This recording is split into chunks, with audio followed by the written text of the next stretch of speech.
তোমার চেয়ে যে ভালো আছে ওর দিকে তাকাও না, তোমার চেয়ে যে খারাপ অবস্থানে আছে ওর দিকে তাকাও। অনেকে নিজের অবস্থান নিয়ে সুখী না, এরকম আছে না নাই?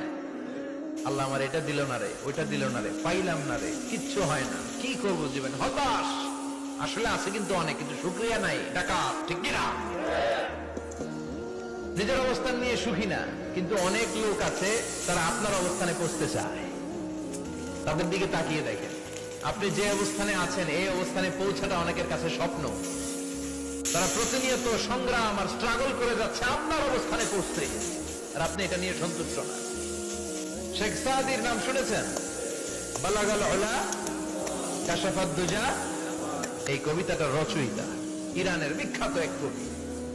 উনি একবার আর্থিক সমস্যার মধ্যে দিয়ে সময় কাটাচ্ছেন, টাকা নাই, পয়সা নাই, পায়ে দেওয়ার মতো জুতা নাই। উনি খুব দুঃখ পেলেন, হায় রে, আমি ইরানের এত বড় কবি, আমার পায়ে দেওয়ার মতো জুতা নাই। দুঃখ ভরা মন নিয়ে রাস্তায় হাঁটতে বেরোলেন। হাঁটতে হাঁটতে হঠাৎ দেখলেন একটা লোক শুয়ে শুয়ে কাঁদছে, ওই লোকটার দুইটা পাই নাই, পাই নাই। উনি সেজদায় পড়ে গেলেন, আল্লাহর কাছে ক্ষমা চাইলেন, আল্লাহ অনেক দিয়েছো, শুকর আলহামদুলিল্লাহ। এজন্য যেই পরিস্থিতিতেই থাকি না কেন আমরা কি করবো?